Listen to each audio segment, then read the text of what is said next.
안녕하세요. 백운용입니다. 올해 2025년부터 고1들 2022 개정 교육과정이 전면적으로 시행되고 있습니다. 그리고 고교학점제도 같이 시작되고 있죠.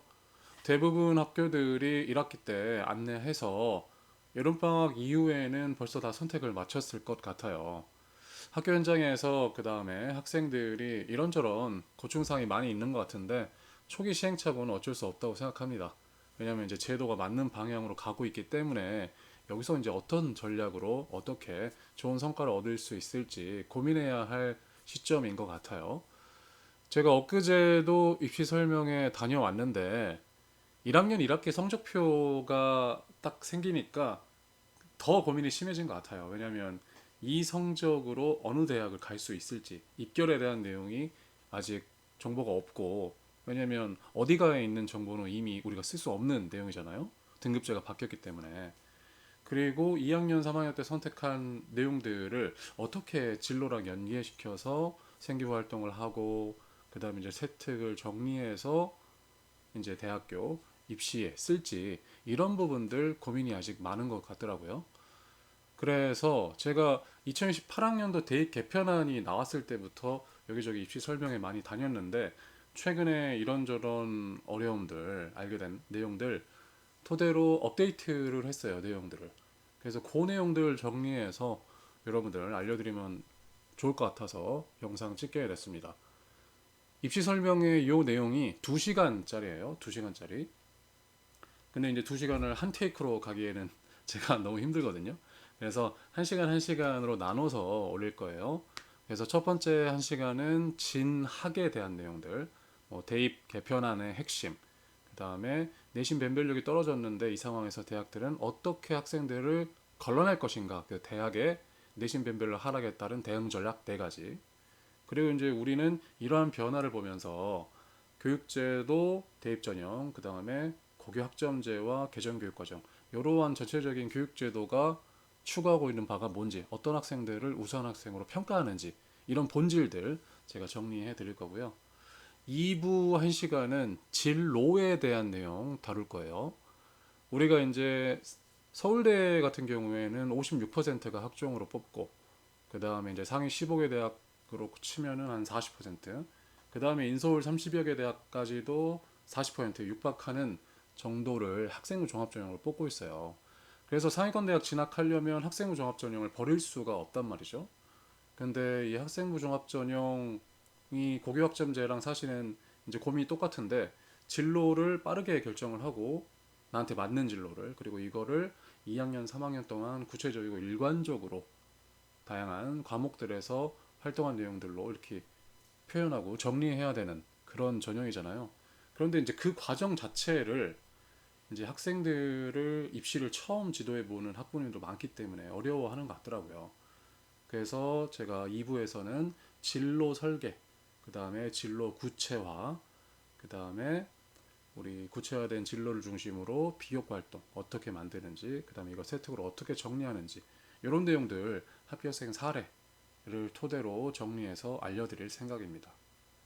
그리고 입시 설명회 가면 항상 빠지지 않는 질문이 있는데, 이제 우리 학교나 우리 지역이 누구에 비해서, 우리 교육특구 뭐 대치나 목동이나 뭐 이런 곳에 비해서 조금 정보나 이런 게 부족한 게 아닌가, 이런 걱정들이 꼭 빠지지 않고 있습니다.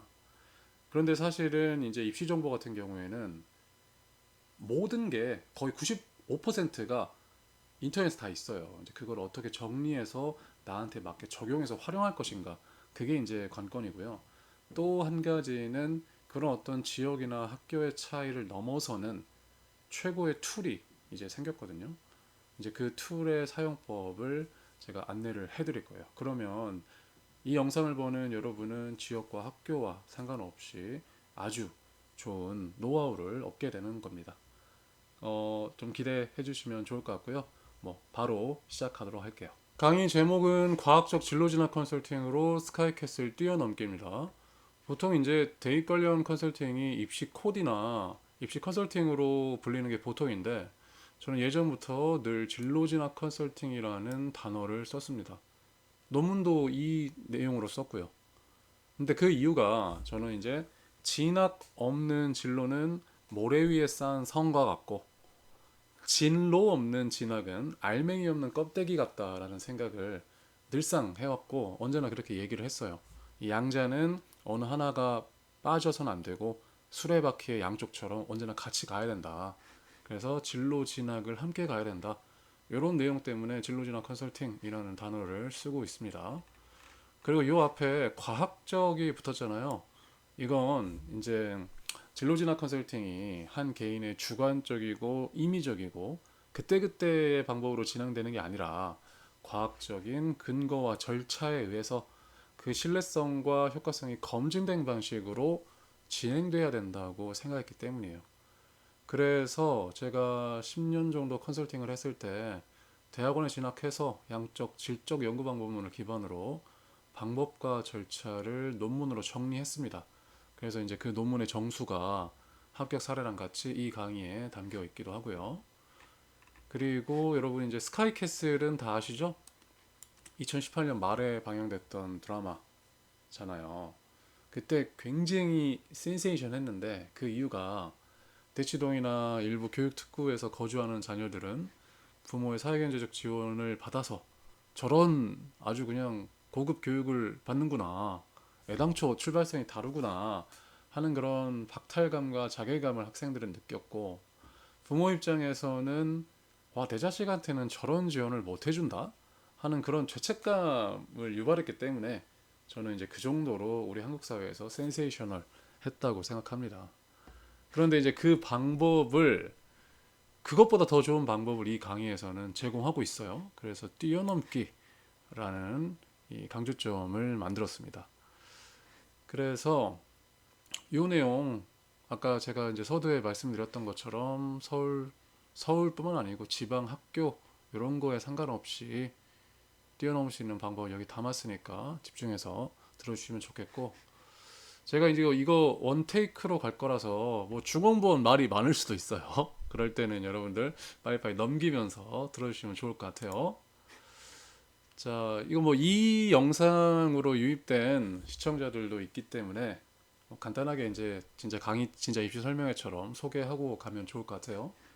뭐 양력은 이런데요. 뭐 고대 나왔고 뭐 중학생회장도 했고 뭐 제가 뭐 앞에서 떠드는 거 좋아해서 제 동생이 이거 보고 그러더라고요. 요걸 굳이 학력에 넣어야 되나? 근데 저는 이게 자랑스럽기 때문에 넣는 겁니다. 그리고 대치동에서 컨설턴트 입시 컨설턴트 커리어 시작했고 성북구나 서초구에서 위촉 컨설턴트도 됐고 그다음에 뭐 EBS나 뭐 언론 보도도 몇 번 되면서 뭐 잘 나가는 교육 강사, 입시 강사 한다는 건 다 해봤습니다. 그리고 여기 중요한 게 논문이죠, 논문. 제 10년 노하우가 여기 담겨 있으니까요. 궁금하신 분들은 한번 찾아서 읽어보시면 좋을 것 같아요. 자, 그런데 이러한 이제 양력보다 훨씬 더 중요한 게 이 뒤에 숨겨진 이야기거든요. 이게 훨씬 더 중요해요. 이렇게 어찌어찌 정리를 해봤는데 뭐 그래도 정보가 많아서 이게 다 보일런간 모르지만 아무튼 뭐 핵심은 제가 일반적인 모범생들처럼 초년에 한 방에 명문대 가고 한 번의 실패도 없이 뭐 입시 설명, 입시, 일타 강사 이렇게 성공한 게 아니고 제 삶 속에서 이 진로와 진학 분야에 성공과 실패를 많이 시행착오를 많이 겪어왔기 때문에 이걸 제가 이제 해결하기 위해서 뭐 그렇게 발버둥을 쳤고 그 과정에서 노하우가 쌓여서 진로 진학 컨설팅을 하다 보니까 지금 여기까지 온 거예요. 지금 여기 보면 제가 고등학교 때 미술을 했어요. 미술. 여기 화면이 왜 이렇게 됐지? 다시. 여기 고등학교 때 제가 이제 미술을 했다가 재수를 해서 이제 사범대 지방에 있는 제 고향에 있는 사범대 역사교육과에 진학했다가 군대에서 이제 이런저런 고민을 해서 편입을 했습니다.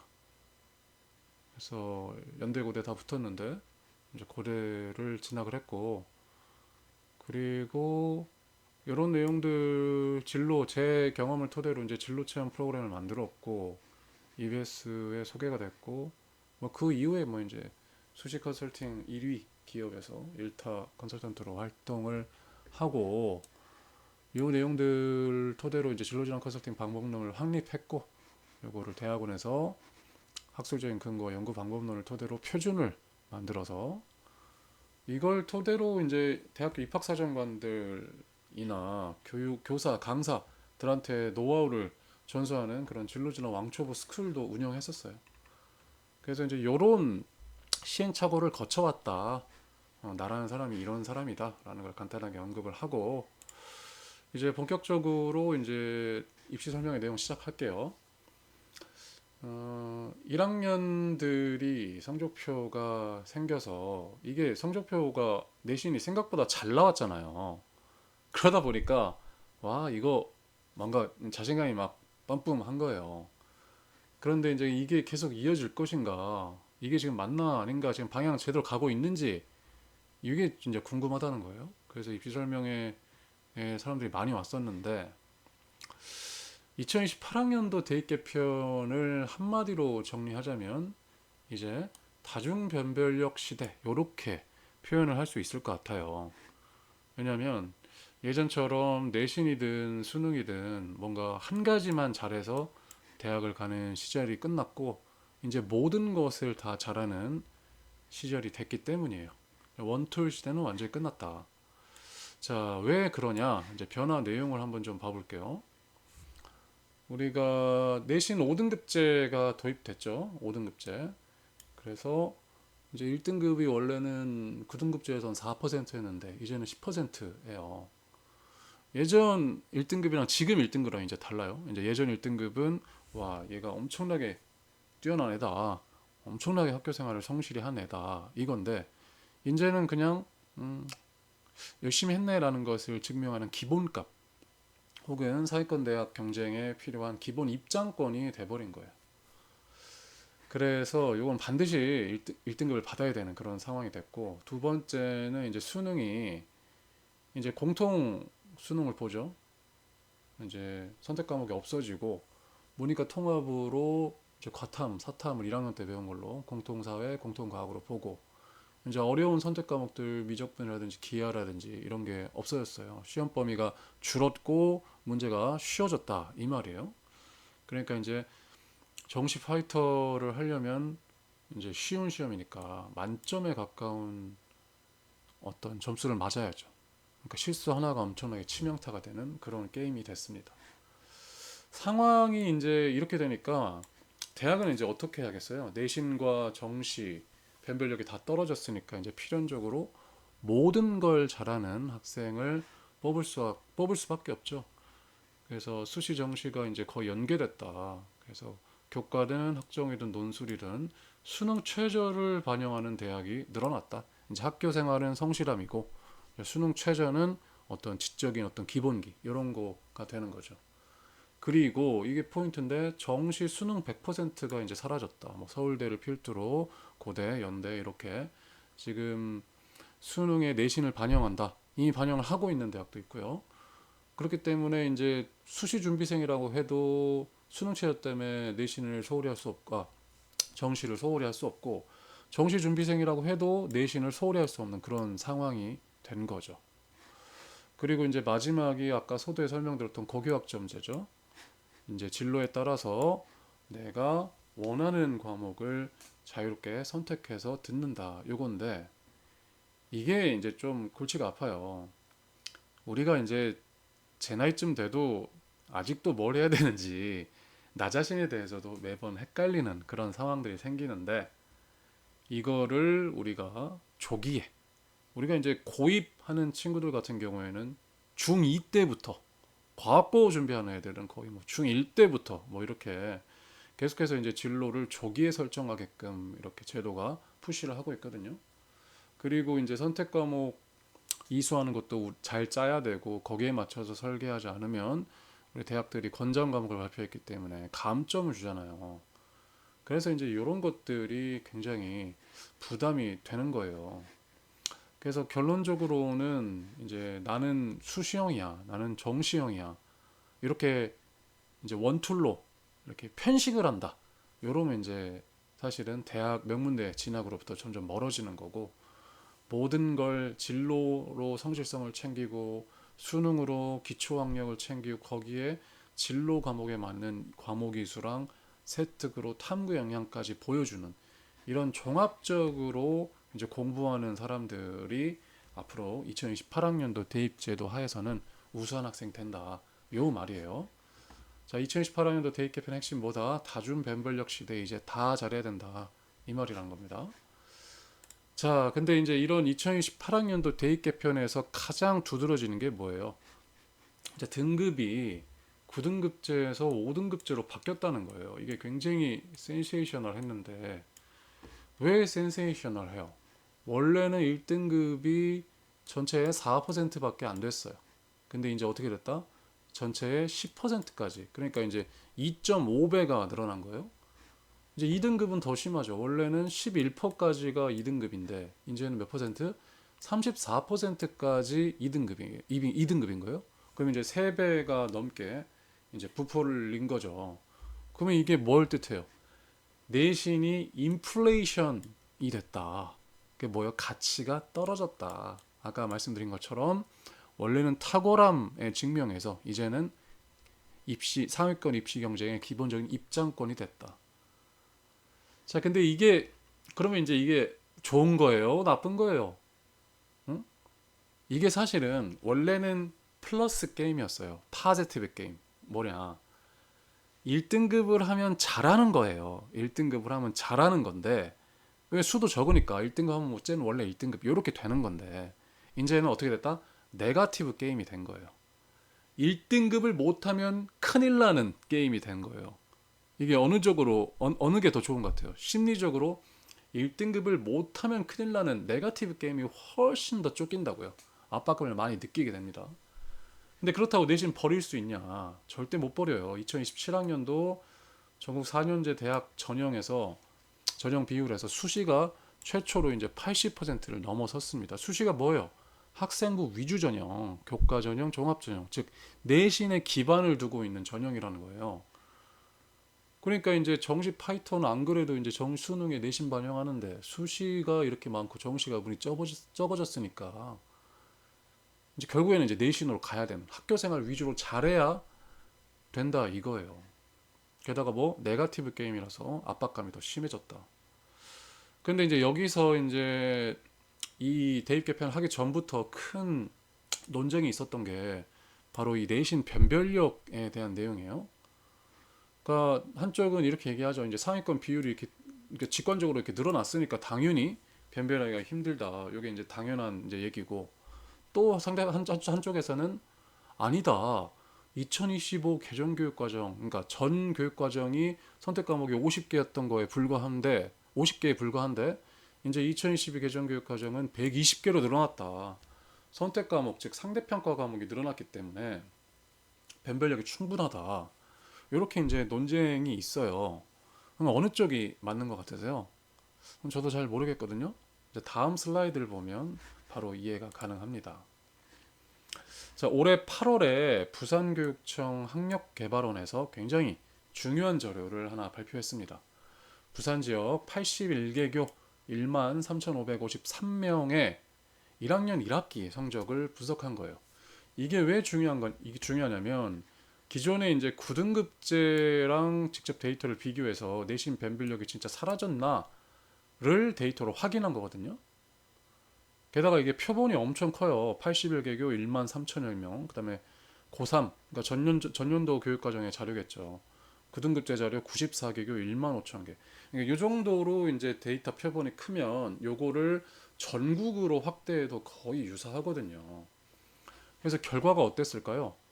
이제 5등급제로 바뀌고 나서 1학년 1학기까지 전 과목 내신 1등급 비율, 그러니까 올 A 비율이 부산 2.07%밖에 안 됐어요. 그리고 같은 기간 서울 중등 진학지도연구회에서도 전국의 24개 고교를 대상으로 전 과목 1등급 비율을 확인해 봤는데 평균 1.39%, 그 다음에 최대로 올 1등급이 많이 나온 비율이 몇 퍼센트? 2.97%였어요. 그러니까 여기까지라는 거죠. 아무리 이제 많이 나와도 이 정도까지인 건데 2.85% 여기까지인데 이게 변별력이 많은 건지 안 많은 건지 모르겠다 이 말이에요. 근데 볼게요. 2.9 1학년 1학기까지 올 A를 맞은 게 2.07%다. 5등급제에서. 그러면 문제가 뭐예요? 요 앞에 있는 애들, 어? 1등급, 그러니까 1등급이 9등급제에서는 0.05%, 그러니까 100명 중에 5명이었는데 1.2등급이 0.5% 이렇게 돼 있었는데 요 앞에 애들이 2.07%로 하나로 묶인 거예요. 그러니까 올 1등급 비율이 사실 요거 두 개만 비교하면 몇 퍼센트예요? 0.05%에서 2.07%로 무려 41배가 늘어난 거예요. 41개. 이게 소수점 단위로 촘촘하게 줄을 세워서 요 사이에 의대랑 치대, 뭐 스카이, 서성한 요거를 쫙 가른단 말이에요. 근데 이제 요게 하나로 어떻게 2.07%라는 그룹으로 퉁 쳐진다 이 말이죠. 의대 정원이 전체 수험생의 1%가 1% 정도예요. 근데 올 1등급이 2%를 넘어가면 이제 의대 지원자 전원이 다 올 1등급이어도 이제 못 가죠 의대를. 내신 성적만으로 이제 누가 의대 갈 실력이고 누가 서성한 갈 실력인지 구분할 수가 없으니까. 그러면 이제 결론적으로 뭐라고 해야 돼요? 변별력이 충분한가? 충분하지 않다 이거예요. 충분하지 않다. 응? 이게 이제 이 데이터가 의미하는 바랑 조금 이제 결론이 서로 이제 다른데 이제 저는 충분하지 않다라고 판단합니다. 이제 요거를 저렇게 이제 5등급제, 9등급제로 비교를 해놓으니까 잘 이제 와닿지가 않는데 요걸 배치표로 정리하면 제가 왜 변별력이 없다라고 판단했는지 더 이해하기가 쉬워요. 요 배치표 이제 숫자가 너무 많아서 이제 보기 어려울 수 있는데 간단하게 이제 요것만 보시면 돼요. 여기 수시랑 수시 누적, 그 다음에 해당 내신 요것만 보면 되거든요. 자, 이게 뭐냐면 2024학년도 고3 재학생, 그러니까 28만 4,796명 전국에 고3 재학생을 모수로 두고 수시 모집 인원, 요 대학별 수시 모집 인원, 그러니까 정원이 있다면 이 중에서 수시 모집 인원을 이제 몇 퍼센트인지 계산해서 누적으로 쌓아서 산출한 표예요. 그걸 이제 누적 배치표라고 하는데 이게 아까도 말씀드렸다시피 이 앞에 교육청에 이 등급을 산출한 수가 충분하기 때문에 이걸 전국으로 확대해도 거의 동일하다 그랬어요. 통계적으로 그래요. 자, 그래서 이제 쉽게 말해서 이제 요 여기 있는 5등급제 퍼센트가 전국의 이제 대학별 수시 모집 인원을 채웠을 때 내신 컷이 어디쯤 걸리냐 뭐 이렇게 얘기하는데 아무튼 누적 배치표라는 의미가 그렇다는 거예요. 자, 이해를 하면 이제 9등급제에서는 이제 소위 이게 이제 일단 9등급제. 일단 이게 9등급제 표예요.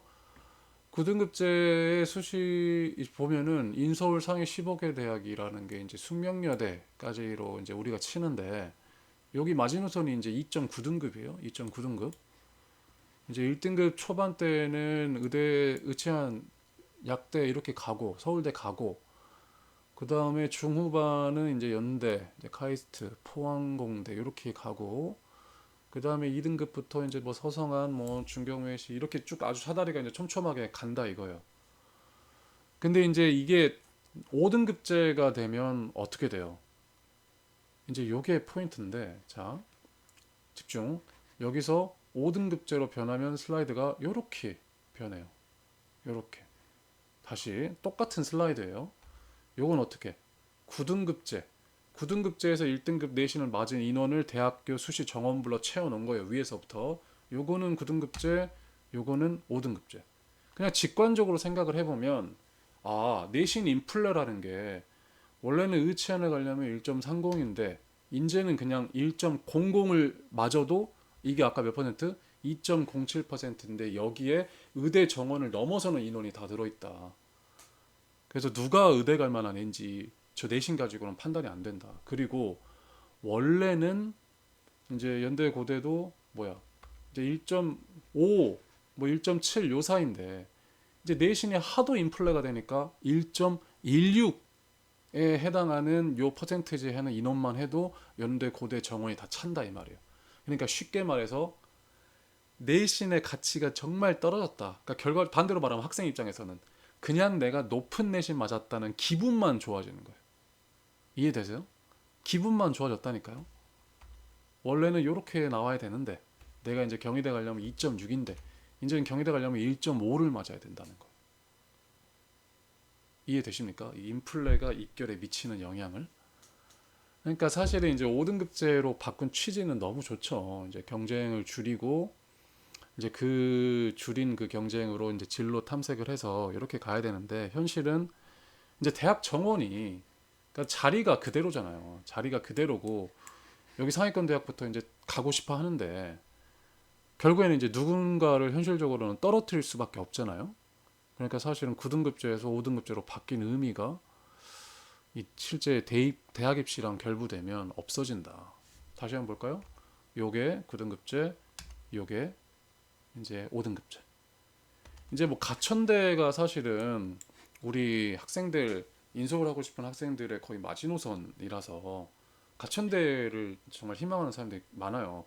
인서울 꿈의 마지노선의 수문장 같은 대학인데 원래 3.5등급, 3등급 초반에서 교과전형 3등급 초반, 그 다음에 종합전형으로 5등급에서 4등급까지 이렇게 돼 있는데 이제 가천대 2등급 맞아야 된다.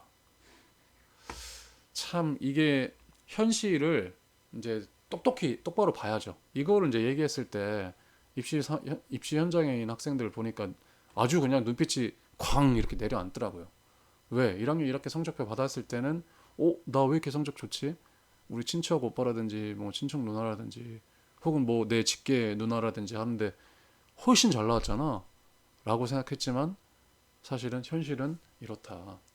그래서 이제 똑같은 이 구간 1등급 구간에 있다 하더라도 혹은 1.33 구간에 있다 하더라도 내신만 가지고는 변별이 안 되기 때문에 요 동일 구간 내에서 경쟁자들 사이에서 나를 돋보이게 할 플러스 알파가 스스로 뭔지 세특인지 수능 최저인지 요거를 뭐 면접인지 정성평가인지 요거를 알고 그 무기를 지금부터 갈고 닦아야 된다 이 말이에요. 아시겠죠? 자, 5등급제에 따른 내신에 따른 배치표 요거 이제 어디가에서 확인할 수 없는 거니까 잘 캡처해서 갖고 계시면 좋을 것 같아요. 기준점을 잡아야 되니까.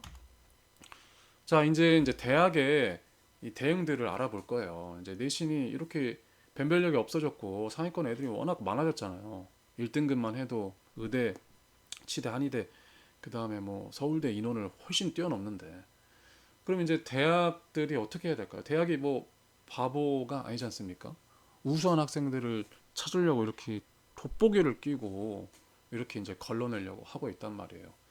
그래서 이제 첫 번째 카드로 이제 만든 게 뭐예요? 수능 최저, 수능 최저. 이게 이제 가장 이제 내신은 우수성을 담보할 수 없다. 그러니까 내신이 성실함을 담보한다는 거라면 우리는 수능 최저로 이 기본적인 학력을 검증하겠다는 거예요. 그래서 이게 2026학년도, 그러니까 올해 거죠, 올해 거 이제 수능 최저인데 여기 이제 종합전형, 교과전형, 논술전형 알아볼 거예요. 그러니까 의대랑 약대는 일단 좀 빼놨어요. 왜 의대 약대는 빼놨냐면 의대 약대는 그냥 기본적으로 국수형 다 1111이라고 생각하시면 돼요. 삼합 삼합 4, 그다음에 4합 5 아니면 뭐 세개 영역 다 111 이런 식이 다 의대 약대 교과 전형이든 뭐 종합 전형이든 다 의학대 다 수능 최저이기 때문에 그거는 이제 제외했고 나머지 이제 종합 전형을 본다고 해도 어떻게 돼 있어요? 종합 전형 뭐 4합 8 뭐 고대 같은 경우 4합 8 아니면 뭐 3합 7 많죠. 3합 7 뭐 이화여대 스크랜튼 3합 5 뭐 이런 식으로 돼 있어서 이게 4합 8이 이제 2등급 4개인데 이게 엄청 쉬울까요? 안 쉬워요. 게다가 지금 수능 정시는 2028학년도에도 9등급제잖아요. 그러니까 원래 이제 저렇게 나오더라도 수능날 컨디션이 조금만 안 좋아도 바로 못 맞춘다고요. 올해 지금 2026학년도 수능처럼 국어나 수학은 변별력 때문에 계속 어려울 예정이거든요. 특히 국어. 이제 국어가 점점 이 로스쿨 입시의 그 리트처럼 아주 고난이도로 되고 있어가지고 수능 최저 맞추기가 더 어려워질 전망입니다. 그러니까 써놓고도 수능 최저 때문에 이제 못 가는 그런 경우가 많아질 거예요. 그러니까 이제 수시형이다, 정시형이다 이런 얘기 하지 말고 이제 상시 수능 내신 망치면 정시한다 뭐 이런 말 하지 말고 이제 대학에 아니 고등학교에 입학하는 순간부터 우리 수능과 내신을 병행해야 된다. 그러니까 모든 고등학생들이 다 특히 상위권 대학을 가려면 그 기억해 주시고 이제 교과 전형은 이제 대부분 이제 추천 전형이잖아요. 추천 전형. 원래 추천 전형은 뭐 학교에서 추천해 주는 거니까 음? 이제 추천 받았다고 아주 뭐 이 학교 갈 것처럼 이렇게 생각하는데 그 추천 받은 학생들이 전국에 뭐 일반계 고등학교가 전교 고등학교가 2,200개 200여 개예요. 근데 그 중에서 입시와 관련된 곳이 1,800개 정도거든요. 그래서 추천 받은 애들이 1,800명인 거예요.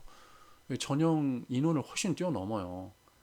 그래서 학교장 추천 받았다고 방심하면 절대 안 돼요. 학교장 추천 받는 게 이제 예선 통과고 수능 최저 여기 이게 이제 본선이란 말이에요.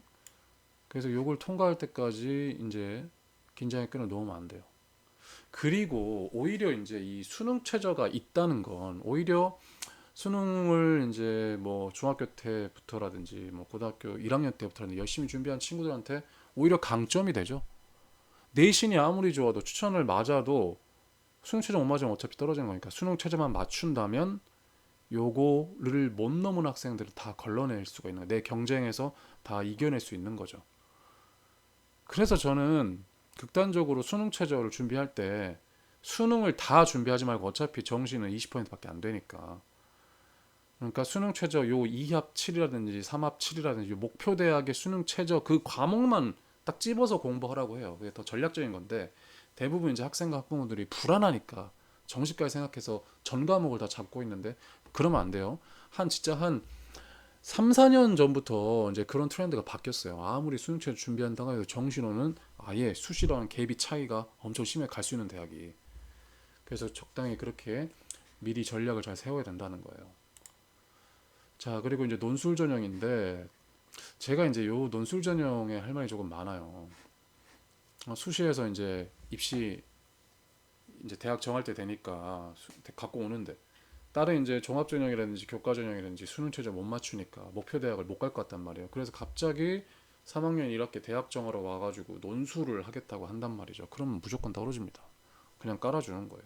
논술 경쟁률이 높은 게 다 그 이유예요. 논술은 기본적으로 그 내신 말고 그 모의고사에서 문과면 국어, 이과면 수학에서 1등급이 안정적으로 계속 나와야 돼요. 상위 4%. 그러니까 28만 명 그 재학생 중에서 어차피 지금 재수생들이 13만 명, 14만 명 있잖아요. 그 사람들까지 포함하면 원래 1등급인 친구들도 2등까지 밀린다고요. 그러니까 고3 재학생들만 참여하는 시험에서 1등급이 안정적으로 나오면 이제 그 친구들이 고등학교 2학년 여름방학 때까지 딱 보고 논술을 할지 말지 결정을 한다고요. 여기 그 교육특구에서는. 어차피 수능 준비하는 애들이 다니까 논술로 살짝 트는 거예요. 내신은 조금 무리다 생각을 하고. 그래서 일단 기본 자격, 기본 입장권이 국어 1등급 혹은 수학 1등급인데 시기적으로 2학년 1학기 끝나고 여름방학부터 이제 논술을 결정을 해서 진입을 해야 돼요. 그래야 이제 뭐 2학년 2학기 때 뭐 기출문제 이런 것들 풀어보면서 훈련을 하고 2학년 겨울방학 때 이제 본격적으로 대학별로 예상문제 풀어보면서 언제까지? 수능 날까지 계속 트레이닝을 하는 거예요. 논술이 어렵잖아요. 사실 논술은 뭐랄까 모든 전형에서 지방에서 준비하기가 조금 어려운 그런 전형 중에 유일한 전형이랄까? 왜냐면 수능은 이제 요새는 이제 그런 프리패스도 많고 학교 선생님들 수준도 좋기 때문에 이제 수능 준비할 수 있는데 논술은 조금 어렵다 이거예요. 근데 이걸 바꿔 말하면 뭐예요? 논술이 유일하게 뭐 내신이라든지 정성평가라든지 뭐 이런 거 챙길 필요 없이 논술 시험만 잘 보면 갈 수 있는 전형이 유일한 게 이제 논술이란 말이에요. 이거밖에 없어요. 그러니까 논술을 결정할 거면 2학년 1학기 여름방학 못해도 2학년 2학기 때까지 결정을 해야 돼요. 자, 그리고 한 가지 포인트가 또 가천대 얘기해서 좀 신경 쓰일 수도 있을 것 같은데 가천대 국수형 탐중 한 개만 3등급이면 된다 이 말이에요. 그러면 내가 문과야.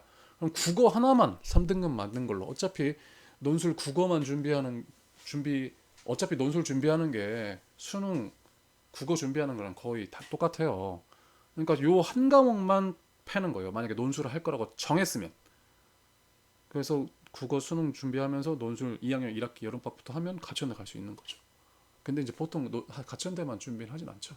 2등급 2개, 2등급 2개. 그렇게 이제 우리가 보통 기준 세워요. 논술할 때 2등급 2개. 좀 욕심 상위권까지 욕심 내면 2등급 3개. 이렇게 이제 기준 내고 가기 때문에 내가 이제 수능 최저 내가 2학년 1학기 때까지 내신이랑 모의고사 성적 딱 보고 냉정하게 판단해서 아 이거 답 없다. 근데 수능 최저를 맞출 수 있다. 그러면 과감하게 논술로 승부 보는 걸 추천드려요. 역시 수능 최저 잘 체크해 주시면 될 것 같고.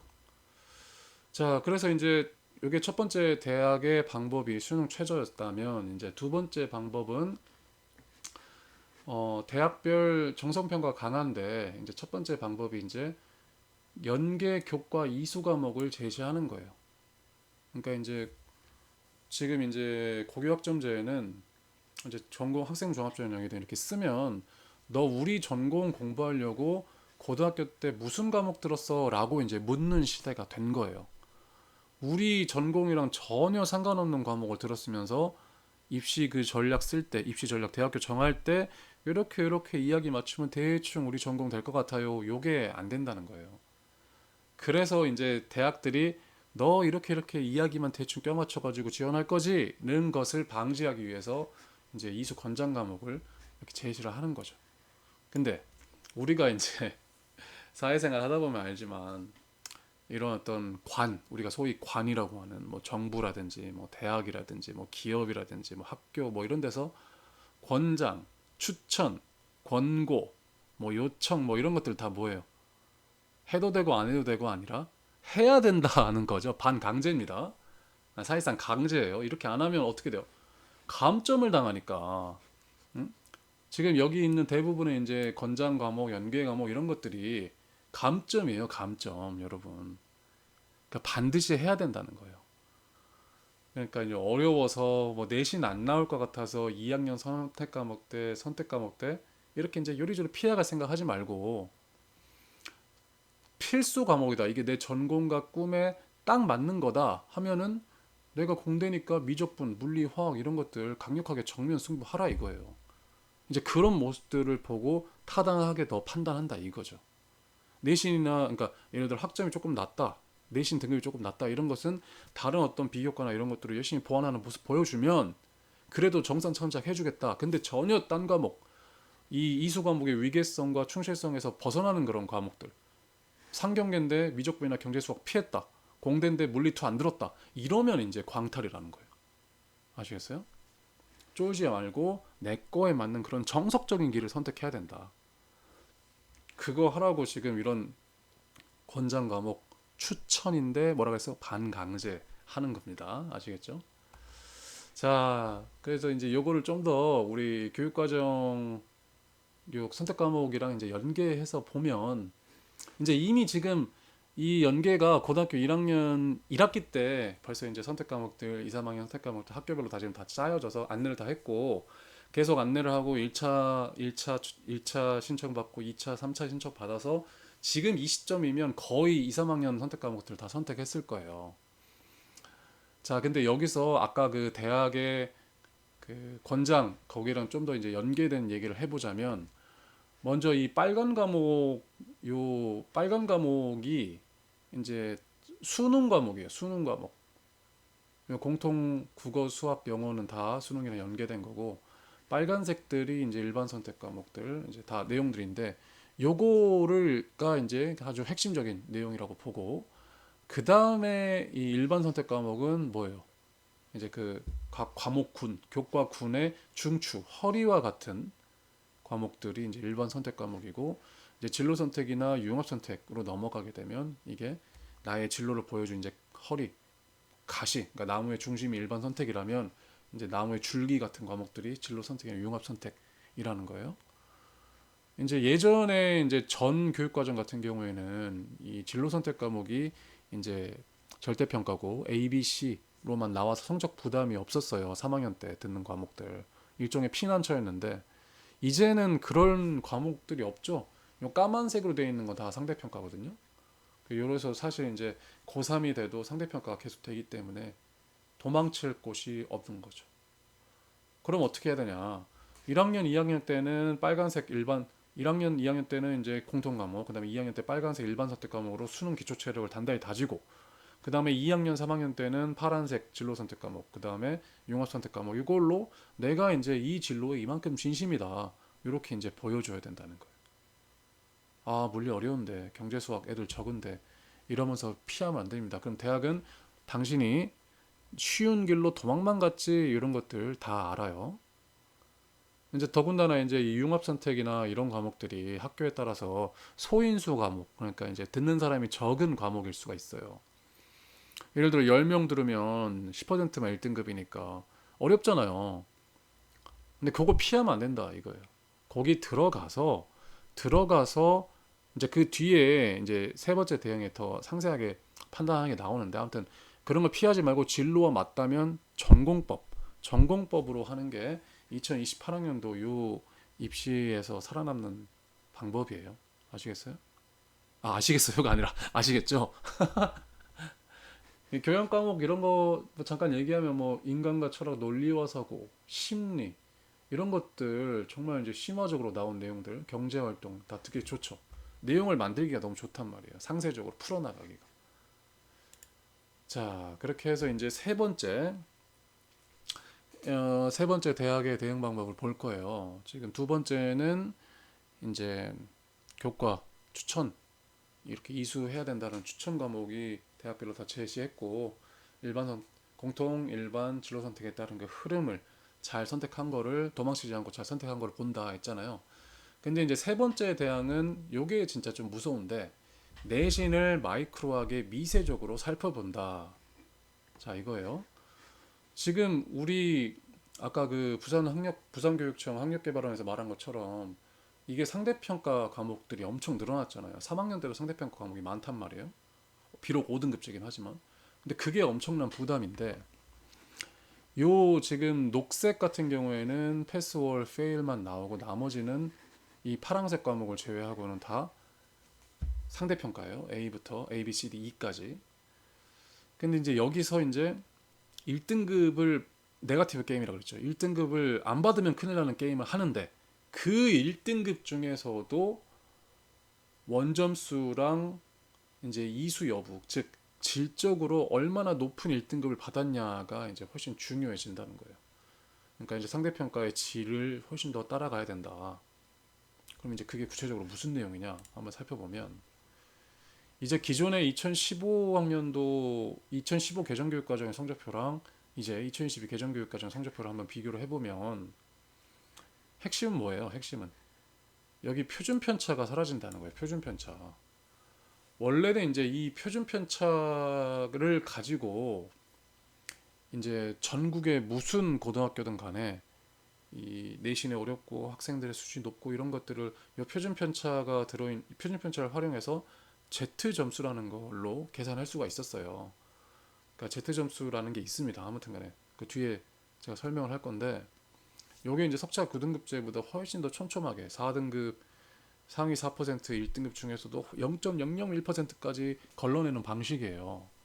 학교의 수준도 다 파악할 수가 있고. 근데 요게 사라지고 뭐가 등장했어요? 성취도 분포 비율이 등장했어요. 그래서 이제 요렇게 표준 편차를 없애버리니까 이 학교 1등급이 진짜 실력자인지 아니면 시험이 너무 쉬워서 누구나 1등급을 받는데 얘도 1등급인지 이렇게 이제 한눈에 알 수가 없게 된 거죠. 근데 이제 그렇다고 해서 대학이 우수한 학생들을 선별하는 걸 포기할까요? 절대 포기 안 합니다. 이제 대학은 탐정이 돼서 요 남겨진 요 성적표의 단서들, 그러니까 성취도별 분표 비율, 과목 수강자 수, 과목 평균, 이런 것들을 가지고 퍼즐을 맞춰서 이제 학생들의 실력을 추적을 하는 거죠. 자, 추적을 하는데 먼저 이제 뒤에 내용을 보면, 원래는 이 표준 편차를 가지고 이렇게 추적하는 방식, 잠깐만요. 이 추적하는 방식에서 이제 서울대 이 한 말을 보면, 이게 이제 2015학년도에 서울대 학생부 종합전형 안내서에 나온 말이에요. 한번 같이 봐볼게요. 고등학교 교과 성적 분포, 이수자수, 원점수, 평균 표준 편차, 학년별 성적 변화 등 다양한 정보를 통해 수치가 가지고 있는 의미와 정보를 어떻게 정성적으로 해석해서 정확한 정보를 얻고 있다. 그래서 표준 편차가 작다라는 건 요 평균값 주변에 학생들이 많이 몰려 있는 거예요.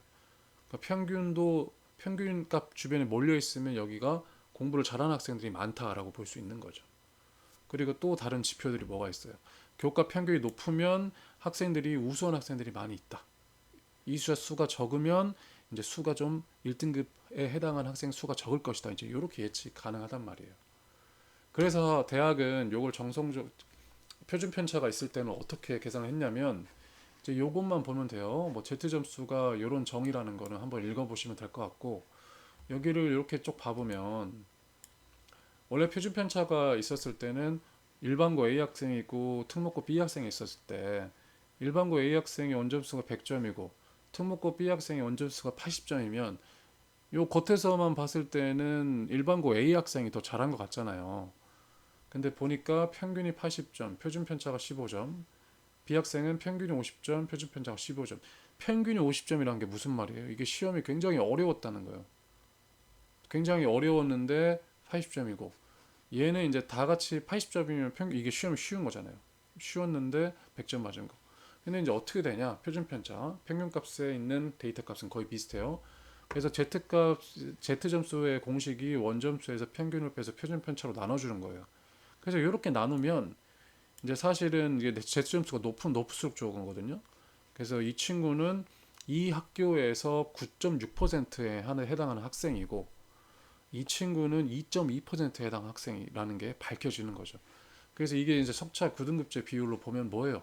얘는 원점수 100점을 맞았는데 어떻게 2등급 1등급 넘어서 2등급에 해당하는 점수고 11%까지 2등급이니까. 근데 이 친구는 원점수 80점인데 석차 비율 4%까지 1등급 중에서도 앞에 있는 1등급 중에서도 잘하는 1등급 학생이라는 게 밝혀졌죠. 그러니까 이런 식으로 원래 이제 대학은 Z 점수를 계산해서 학생들을 변별해 왔다. 요 말을 제가 하고 싶은 거예요. 근데 이제 이 표준 편차가 사라졌으니까 이제 어떻게 하겠어요? 대학은 이제 방법을 찾아야겠죠.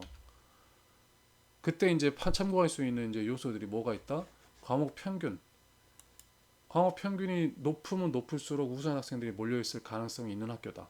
특목고, 자사고, 그다음 상위권 일반고의 경향이죠. 그래서 성취도별 분표 비율 A나 B가 낮으면 이제 요 시험의 난이도가 높다는 거를 판단할 수가 있죠. A 비율이 낮을수록 이 학교의 경쟁이 치열하다는 걸 알 수 있고 학생의 원점수가 평균보다 얼마나 높은가.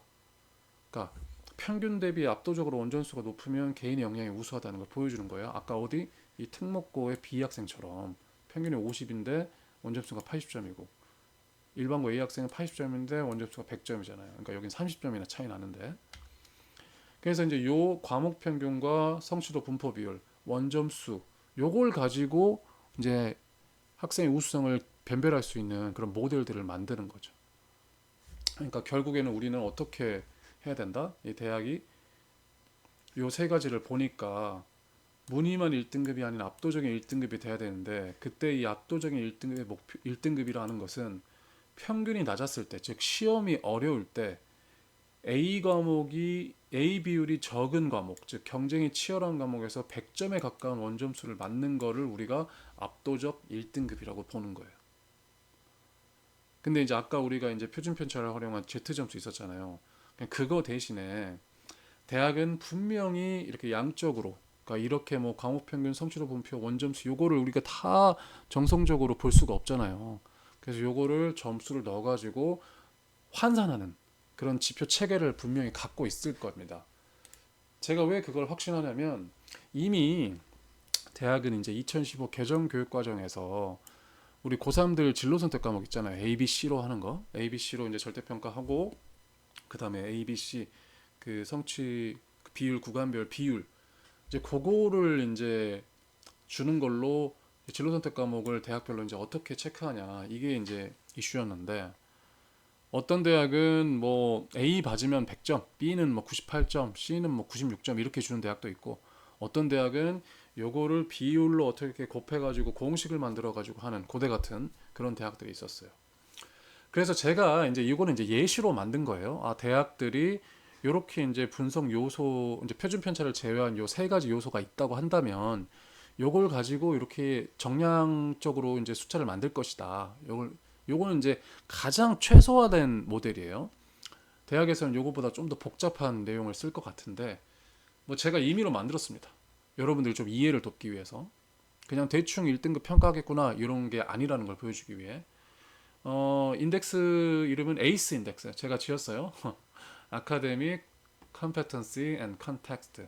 그러니까 뭐 그런 경쟁 정도라든지 이런 맥락의 우수성을 보는 그런 지표다. 그래서 에이스 인덱스로 이름을 지었고, 요 에이스 인덱스 같은 경우에는 두 가지로 곱하면 됩니다. 성적 우수도 점수. 이건 뭡니까? 학생의 원점수가 과목 평균 대비 얼마나 뛰어난가? 평균보다 훨씬 요 갭이 크면 클수록 우수한 학생인 거예요. 자, B는 뭐예요? 학교 난이도 점수. 해당 과목에서 A를 받기가 얼마나 어려운가? A 비율이 적으면 적을수록 우수한 거죠. 자, 이해하면 되고, 여기 지금 이제 분모나 이런 K 같은 경우에는 그 숫자를 크게 가져가지 않도록 줄이는 역할을 하는 거고, 자, 성적 우수 점수 보면 학생의 원점수랑 과목 평균, 요거 원점수랑 평균 사이가 크면 클수록 이제 이거는 양수값이 커지겠죠. 숫자가 커지는 거예요. 근데 이 지금 난이도 점수 같은 경우에는 성취도 비율이 작으면 작을수록, 분자는 고정돼 있으니까 작으면 작을수록 커지는 거예요. 그래서 요 SS 값이랑 CF 값을 합치면 이제 에이스 인덱스 값이 나오는 겁니다. 요것만 보면 잘 모르니까 우리가 이제 예시를 들어볼 거예요. 자, 국어 교과군, 그 다음에 수학 교과군의 문학과 대수, 요걸 비교해 볼게요. 자, 성적표에는 둘 다 1등급으로 나왔어요. 국어도 1등급이고 수학도 1등급. 왜냐면 90점 넘었으니까. 자, 이는 91점이고 수학도 91점. 이제 겉보기에는 두 과목 모두 성적이 동일합니다. 자, 동일한데 평균이 달라요. 평균이 국어는 75.2점, 수학은 60.2점. 그러면 수학이 더 내신 따기가 어려운 과목이었네요. 근데 수학이 어려운데 점수가 91점 똑같으니까 일단 수학이 점수가 높을 것 같아요. 에이스 인덱스가. 자, 근데 이제 요게 얼마나 또 지표가 있죠. 비율. 국어는 이렇게 동일한 점수, 그 A를 맞은 친구가 25.5%나 되는데 수학은 10% 남짓이에요. 그러니까 이 두 개만 단순 비교하면 수학이 A등급 받기가 국어에 비해 두 배나 힘든 거예요. 이건 평균도 국어보다 낮고 받기도 두 배나 힘들어요. 근데 요거를 이제 정량화 해보자고요. 그래서 성적 우수도 점수에 따라서 여기 점수에서 평균 빼서 10으로 나누는 거 1.58, 여기는 마찬가지. 그리고 학교 난이도 점수 1에서 요 비율 나눈 다음에 상수 곱해주는 거 여기도 마찬가지. 그래서 요 각각 A 값과 B 값을 구했어요. 그래서 요걸 곱하면 어떻게 돼요? 국어는 에이스 지표 값이 몇 점? 0.31점. 그 다음에 수학은 에이스 지표 값이 1.29점. 자, 그러면 정확하게 수치로 비교할 수가 있죠. 수학이 국어 대비 에이스 점수가 몇 배? 약 4.1배 높다. 그러니까 수학이 국어 대비 4배나 가치 있는, 4배나 따기 어려운 A라는 거예요. 이렇게 숫자로 정량화 해놓으니까 우리가 앞에서 이렇게 뭐 과목 평균 성취도 분포비율 원점수 이걸 길게 설명한 게 한눈에 정리가 되는 거죠. 그러면 요거는 이제 이 과목의 비교잖아요. 그러면 학기에 대한 최종 지표를 만들 수도 있어요. 그러면 이제 국어 과목의 에이스 지표 0.31의 학점 이수 4학점, 그 다음에 수학 과목의 1.29의 학점 4학점 이렇게 넣어서 각 지표별의 학점수를 곱해서 총합 이수 학점수로 나누면 뭐다?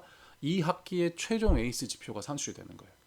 그리고 요거를 학기를 3학년 1학기 때까지 5학기를 더하면 이 전체 그 입시 지원의 최종 에이스 지표가 나오는 거고, 그리고 이러한 에이스 지표를 갖고 있는 학생들이 대학 입학처에 계속 이렇게 데이터가 누적이 되면 어떻게 돼요? 그 학교의 에이스 지표가 나오는 거고, 요 학교의 에이스 지표를 가지고 전국에 있는 모든 1,800여 개 고등학교의 어떤 구간, 등급, 수준을 분석할 수가 있는 거죠. 그래서 이렇게 에이스 지표를 높이 받을 수 있는 과목, 무슨 과목? 평균이 낮고 A가 적은. 그러니까 아예 이 학교의 이 과목은 따기가 굉장히 힘들어. 이런 과목에서 점수를 잘 받는 게 에이스 지표가 많아진다는 거예요. 그러니까 결국에는 우리가 아까 그 개정교육과정 그 선택 과목이랑 이런 거 봤잖아요. 그래서 요리조리 피해 다녀봤자 별 소용이 없어요. 별 소용이 없단 말이에요. 그리고 이제 소인수 과목이라고 해서 요거를 피한다? 소용이 없어요. 그냥 결국에는 내 진로에 맞게끔 그냥 잘 진입을 해서 평균과 A 비율 요거를 잘 따는 에이스 지표를 잘 따는 요런 방법이 필요하죠. 근데 이제 여기서 이제 중요한 거는 이제 학교가 요 에이스 지표를 높이는데 조금 요거를 인지하고 높이는데 조금 도움을 줘야겠죠. 뭐예요? 무조건 평균을 그러니까 시험을 쉽게 내면 안 된다는 거예요. 시험을 쉽게 내면 안 되고 A를 다 퍼주면 안 된다는 거예요. 그래서 이런 감각이 있어야 돼요. 그래서 학교에서 그러려면 어떻게 해야 돼요? 약간 학군지 학교나 조금 어떤 공부 잘하는 학생들이 모이는 그런 학교를 진학하는 게 더 좋겠죠. 왜냐면 에이스 지표를 많이 딸 수 있으니까. 그래서 전략들이 수립이 가능한 거예요. 너무 쉬운 학교 가서 전교 1등을 계속 찍어도 결국에는 에이스 지표가 안 나오면, 그러니까 에이스 지표라고 말하는 대학의 정량한 모델에 따라서 점수를 많이 못 받으면 좋은 대학 가기가 힘들어지는 거예요. 무슨 말인지 알겠죠? 그래서 내신을 마이크로하게 본다는 게 이런 뜻입니다. 실제로 다시 한번 오해할까 말씀드리지만 요 에이스 지표라는 게 실제로 있는 건 아니다. 다만 근데 2015 개정교육과정에서 진로선택 과목 그렇게 했던 것처럼 그런 모델을 통해서 혹은 그때 이제 쌓은 그 데이터를 가지고 똑같이 확대로 해서 이런 에이스 지표에 준하는 모델을 만들어서 학생의 어떤 정성평가를 정량화할 것이다. 이걸로 마이크로하게 성적을 볼 것이다. 제가 말씀드리는 거예요. 이건 제가 만든 거예요. 실제로 있는 게 아니고 있을 것이다. 자, 그리고 이제 네 번째 대학의 대응 방법은 이제 요거는 우리가 잘 알고 있는 거죠. 자, 학생부 종합 전형에 있는 세특, 즉 세부 능력 특기사항의 정성 평가를 확대한다는 거예요. 그러니까 뭘 어떻게 본다? 정성 평가를 어떻게 확대한다? 정량, 아까 말한 그 문학 90일, 수학 90일 요거를 이제 에이스 지표로 정량화하는 것도 하는 건데 똑같은 90일에 AA라도 어떤 과정을 거쳐서 AA를 했냐 그거를 정성적으로 텍스트를 볼 거다 이 말이고 숫자 뒤에 있는 텍스트를 그 다음에 결과 말고 어떻게 과정 수업 시간에 어떻게 했는지 수행평가 때 진로와 관련해서 또한 어떠한 광범위한 탐구력을 보여줬는지 요거로 이제 볼 것이다. 그래서 탐구 과정까지 요런 식으로 정성평가를 볼 건데 요게 사실은 앞으로는 매우 더 중요해질 거라고 중요해지는 영역이에요. 요 세특이 지금 학생부 기재 사항에 들어가는 것들이 뭐가 있어요? 자율활동 중에서 자율활동, 진로활동, 동아리활동. 이제 봉사활동 안 들어가죠? 그 다음에 이제 과목별 세특 들어가죠. 그 다음에 종합의견 들어가는데 독서활동도 빠졌단 말이에요. 그래서 이제 이 독서 내용들을 이제 과목별 세특에 넣어야겠죠. 그래서 이제 여기에도 마찬가지로 학교에서 얼마나 많은 프로그램들을 하고 학생들이 얼마나 적극적으로 참여하고 그 다음에 이제 이거 선생님들이 학종의 의식을 갖고 세특을 얼마나 개별화돼서 열심히 쓸 것인가 그런 것들이 이제 서포팅이 돼야 그러니까 서포팅이 되는 학교여야지 나의 어떤 이런 정성적인 능력들이 잘 드러나게끔 되겠죠. 그리고 이제 요 세특이 교과 전형에서도 서류 정성 평가라고 해서 학생부 종합 전형이 학생부 반영이 10%, 뭐 20% 이런 식으로 늘어나고 있어요. 그러니까 교과 전형에서도 이런 세특이 중요해진다. 그러니까 학생부 종합 전형이랑 학생부 교과 전형이 사실은 경계가 이제 거의 없어진다. 학생부 위주의 전형이다. 이렇게 통으로 이제 묶어서 보면 될 겁니다. 자, 이러한 상황인데 그러다 보니까 이제 대학의 대응 전략이 생각보다 엄청 촘촘하고 이렇게 1단계, 2단계, 3단계, 4단계 이렇게 돼 있잖아요. 만만치가 않아요. 그래서 이제 야, 숨이 아주 그냥 턱턱 막힌다. 어? 그래서 이거 뭐 내신에 수능 최저에 요거 뭐 생기부까지 다 할 바에야 그냥 학교 때려치고 응? 수능 올인하겠다. 검정고시 쳐서 수능 올인, 정시 파이터가 되겠다. 요런 학생들이 많아져서 지금 최근 5년 사이에 이 자퇴생 수도 이렇게 늘어나고 수능 지원자 중에서 검정고시생 수도 몇 퍼센트? 2019학년도 1.9%에서 2017학년도에 4%까지 늘어났어요. 엄청나게 늘어난 거예요. 이게 이제 2019년이 공정성 강화 방안 때문인데 서울 소재에 있는 대학들 정시 비중을 40%로 확대를 한 거예요. 근데 이제 이게 어떻게 2028학년도부터는 이게 원래 이제 의무였는데 의무가 아니라 자율로 됐다고요. 자율. 그러면 어떻게 돼요? 대학들은 이제 다 정시 비중을 빼고 학생부 종합전형 그리고 일부의 인원은 논술 이렇게 이제 늘릴 가능성이 매우 높아요. 매우. 그러니까 사실은 이게 2027학년도까지는 맞아요. 그러니까 여기 2024학년도에 자퇴한 이 인원들까지는 맞는데 2025학년도에 자퇴한 이 인원들은 이제 거의 이제 조금 상당히 어려운, 상당히 비추천되는 길을 걷고 있다고 봐야죠. 왜냐?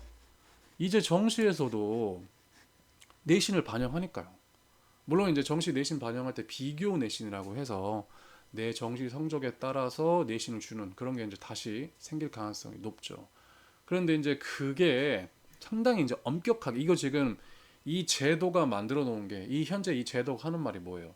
학교 생활 열심히 하고 전방위적으로 다 잘하면서 정석적으로 이 길을 가는 학생들한테 우수한 학생이라는 자격을 줄 것이고 그 학생들한테 명문대 입학이라는 혜택을 줄 것이라라고 말하는 거예요. 이 제도 자체가. 근데 요 길을 때려치고 다른 길로 지금 우회하는 거잖아요. 그런 학생들한테 비교 내신이라고 해서 그런 혜택을 줄까요? 저는 안 줄 가능성 매우 엄격하게 볼 가능성이 높다고 봅니다. 그래서 이제 대부분의 여기 지금 상위권 대학들이 정시에 이제 교과 이수 현황이라든지 세특들 이런 것들을 반영을 하고 대부분 지금 연대도 2026학년도부터 반영을 한다고 했죠. 한양대 지금 나머지 다 이제 검토하고 도입 유력 이제 서울대에서 이렇게 시작을 하게 되면 다 같이 따라 하게 되는데 특이사항은 이제 고대랑 한양대 같은 경우에는 이제 정시 전형이 이원화가 된다. 그러니까 이제 교과 반영하는 전형이 있고 정시 올인하는 전형이 있고 근데 이제 이 수가 매우 적을 거란 말이에요. 그래서 정시 파이터들은 갈수록 입지가 좁아질 것이다. 이 전형들이 하이브리드 전형 학생부를 보기 때문에 근데 사실은 이제 대학도 그럴 수밖에 없는 게 애들이 다 자퇴를 해버리잖아요. 중간에 뭐 이제 의대 열풍도 있고 다 자퇴를 해버리고 지금 서울대 같은 경우에도 자퇴로 지금 골머리를 앓고 있어요. 뭐 스카이 대학들 다 마찬가지 연대 고대. 그래서 이제 학생부를 살펴보고 아 진짜 이 친구가 우리 대학에 오고 이 전형 이 대학 이 목표 이 진로에 맞는 애구나라고 그 학생을 뽑아야 이제 중간에 자퇴를 안 하고 계속 다닐 거 아닙니까? 그래서 그런 자퇴를 막기 그러니까 재학생들의 자퇴를 막기 위해서라도 이런 교과를 보면서 학생의 어떤 적합성을 더 확인하려는 노력을 더 많이 할 겁니다. 아시겠죠? 그래서 이미 사실은 이제 2028학년도 대입전형 시행 계획이 내년 4월에 나와요. 2026년 4월에 2028학년도 구조나 이런 대학의 어떤 전형 설계라든지 그런 거를 이제 파악할 수가 있는데 사실은 이미 2027학년도 이 대학 대입 전형 시행 계획은 올해 나왔기 때문에 여기서 앞으로 우리는 이런 학생들을 이렇게 뽑겠다는 의도들이 다 나와 있어요. 지금 보면 아까 제가 말씀드렸죠. 교과랑 종합은 거의 하나로 보면 된다고. 어차피 둘이 이제 반영하는 게 똑같아졌기 때문에. 그리고 종합을 준비하든 교과를 준비하든 내신은 똑같이 준비해야 되고 교과에서도 서류를 보기 때문에 사실은 같은 전형이라고 보는 게 맞아요. 여기 스카이로 묶어놨지만 서울대가 이제 56%고 고대가 36%, 아니 연대가 36%, 고대가 뭐 33%요 선이에요. 지금 그리고 지금 이게 대입 공정성 강화 방안으로 지금 의무로 묶여 있는 게 이렇게 돼 있는 거고 40% 정시 이게 2018학년도부터는 자율로 바뀐단 말이에요. 그러면 30% 수준으로 줄어들고 뭐가 늘어난다? 학종이 대부분 늘어나고 논술 전형이 일부 늘어날 것이다. 이게 지금 대부분의 입시 전문가들의 공통된 의견입니다. 뭐 저도 그렇게 생각을 하고 아니면 그렇게밖에 방법이 없어요. 다시 말씀드리자면 지금 교육 제도랑 그 다음에 대입 전형이랑 고교 교육 과정, 고교 학점제 요게 지금 다 어떤 학생들을 우수하다고 평가하려고 하고 있어요? 본질이 뭐예요? 입시 제도의 본질이 학교 생활 열심히 충실히 하면서 진로를 일찍 정해서 정석적으로 모든 이 입시 세특이나 내신이나 수능 최저 이런 것들을 다 갖춘 학생 팔방미인 학생을 우수한 학생들로 뽑겠다, 명문대 자격을 주겠다 하는 게 이 교육 제도가 지금 하는 말이잖아요. 강제하는 방향, 권고하는 방향, 추천하는 방향이잖아요. 그걸 잊으면 안 돼요. 그래서 뭐 상위 6개대 뭐 스카이 뭐 서성한, 그다음에 11개대 중경 외시 2대까지, 그다음에 15개대 건대 동대 홍대 숙대까지, 22개대 뭐 아주대 인하대 뭐 서울과기대 뭐 이런 대학들이겠죠. 그다음에 34개대 뭐 인서울 뭐 가천대 뭐 가톨릭대 뭐 고라인 뭐 경기대 고라인들까지, 여기까지가 다 어떻게 돼 있어요. 여기까지 인서울 하려면 어떻게 해야 돼요? 이 두 개 합쳐서 거의 한 50%에 육박하는 비율로 학생부 위주 전형으로 짜 있단 말이에요. 이게 앞으로 더 늘어날 것이다. 다시 한번 인식을 해주시고, 교대 교원대 가려고 해도 거의 뭐 학생부 종합 전형이죠. 인식을 해주시고, 다만 이제 수도권으로 가고 이제 지거국 비수도권으로 가면 갈수록 어떻게 돼요? 이 학생부 위주 전형 중에서 교과 전형이 늘어나는 거예요. 그러니까 이건 어쩔 수가 없어요. 왜냐하면 비수도권으로 갈수록 우리가 학령 인구가 줄어들고 대학 경쟁력, 학생들의 어떤 취업이라든지 이런 것과 직접적으로 연관되는 학교의 어떤 프로그램, 뭐 역량 이런 것들이 갖춰져야 되는데, 그러니까 선호도가 떨어지기 때문에 지방권으로 갈수록 뭐 너무 복잡한 전형들, 뭐 이것저것 다 해야 되는 전형들은 이제 지원자가 좀 적어질 수밖에 없죠. 그래서 이거를 보면은 앞으로도 2028학년도에도 이 입시 구조가 어떻게 될 것이다. 요거에서 크게 바뀌지 않을 것이다. 정시 줄어든 것만큼 학종이 늘어날 것이다. 논술 조금 늘어날 것이다. 요렇게 이해를 해주시면 될 것 같아요. 그래서 이제 일부 이제 결론을 내릴 시간이 왔습니다. 벌써 이제 1시간 지났는데, 결국에는 이 2028학년도 대입이 그 개편이 됐잖아요. 그럼 그게 이제 어떤 영향을 미쳤냐? 대학으로 인해서 모든 걸 보게 됐고, 따라서 모든 전형이 교과든 논술이든 학종이든 정시든 학종화가 됐다. 어떻게?